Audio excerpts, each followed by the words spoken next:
کلام مقدس پرانے عہد نامہ میں سے خروج کی کتاب اس کا باب نمبر 18 یترو موسیٰ سے ملنے آتا ہے، اور جو کچھ خداوند نے موسیٰ اور اپنی قوم اسرائیل کے لیے کیا اور جس طرح سے خداوند نے اسرائیل کو مصر سے نکالا، سب موسیٰ کے خسر یترو نے جو مدیان کا کاہن تھا سنا۔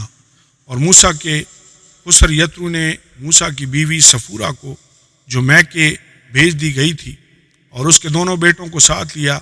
ان میں سے ایک کا نام موسیٰ نے یہ کہہ کر جرسوم رکھا تھا کہ میں پردیس میں مسافر ہوں، اور دوسرے کا نام یہ کہہ کر علیزر رکھا تھا کہ میرے باپ کا خدا میرا مددگار ہوا اور اس نے مجھے فرعون کی تلوار سے بچایا۔ اور موسیٰ کا خسر یترو اس کے بیٹوں اور بیوی کو لے کر موسیٰ کے پاس اس بیابان میں آیا جہاں خدا کے پہاڑ کے پاس اس کا ڈیرا لگا تھا، اور موسیٰ سے کہا کہ میں تیرا خسر یترو تیری بیوی کو اور اس کے ساتھ اس کے دونوں بیٹوں کو لے کر تیرے پاس آیا ہوں۔ تب موسیٰ اپنے خسر سے ملنے کو باہر نکلا اور کورنش بجا لا کر اس کو چوما، اور وہ ایک دوسرے کی خیر و عافیت پوچھتے ہوئے خیمہ میں آئے۔ اور موسیٰ نے اپنے خسر کو بتایا کہ خداوند نے اسرائیل کی خاطر فرعون کے ساتھ کیا کیا کیا، اور ان لوگوں پر راستہ میں کیا کیا مصیبتیں پڑیں، اور خداوند ان کو کس کس طرح بچاتا آیا۔ اور یترو ان سب احسانوں کے سبب سے جو خداوند نے اسرائیل پر کیے کہ ان کو مصریوں کے ہاتھ سے نجات بخشی، باغ باغ ہوا۔ اور یترو نے کہا خداوند مبارک ہو جس نے تم کو مصریوں کے ہاتھ اور فرعون کے ہاتھ سے نجات بخشی، اور جس نے اس قوم کو مصریوں کے پنجہ سے چھڑایا۔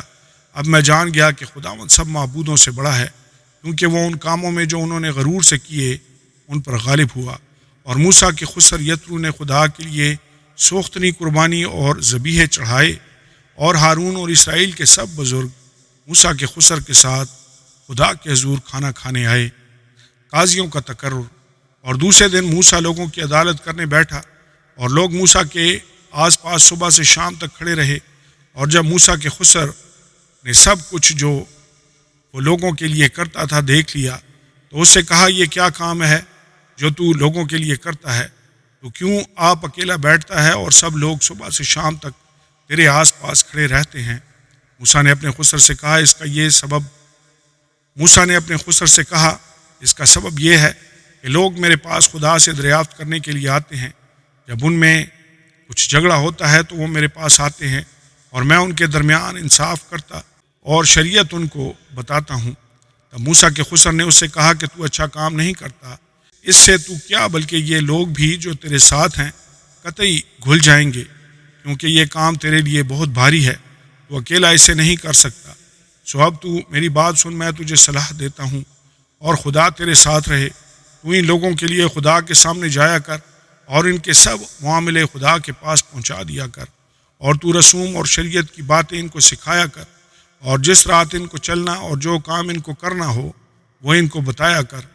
اور تو ان لوگوں میں سے ایسے لائق اشخاص چن لے جو خدا ترس اور سچے اور رشوت کے دشمن ہوں، اور ان کو 1000 اور 100 اور 50 اور 10 آدمیوں پر حاکم بنا دے کہ وہ ہر وقت لوگوں کا انصاف کیا کریں، اور ایسا ہو کہ بڑے بڑے مقدمے تو وہ تیرے پاس لائیں اور چھوٹی چھوٹی باتوں کا فیصلہ خود ہی کر دیا کریں۔ یوں تیرا بوجھ ہلکا ہو جائے گا اور وہ بھی اس کے اٹھانے میں تیرے شریک ہوں گے۔ اگر تو یہ کام کرے اور خدا بھی تجھے ایسا ہی حکم دے تو تو سب کچھ جھیل سکے گا، اور یہ لوگ بھی اپنی جگہ اطمینان سے جائیں گے۔ اور موسیٰ نے اپنے خسر کی بات مان کر جیسا اس نے بتایا تھا ویسا ہی کیا۔ چنانچہ موسیٰ نے سب اسرائیلیوں میں سے لائق اشخاص چنے، اور ان کو 1000 اور 100 اور 50 اور 10 آدمیوں کے اوپر مقرر کیا۔ سو یہی ہر وقت لوگوں کا انصاف کرنے لگے۔ مشکل مقدمات تو وہ موسیٰ کے پاس لے آتے تھے، اور چھوٹی چھوٹی باتوں کا فیصلہ خود ہی کر دیتے تھے۔ پھر موسیٰ نے اپنے خسر کو رخصت کیا اور وہ اپنے وطن کو روانہ ہو گیا۔ آمین اور آمین۔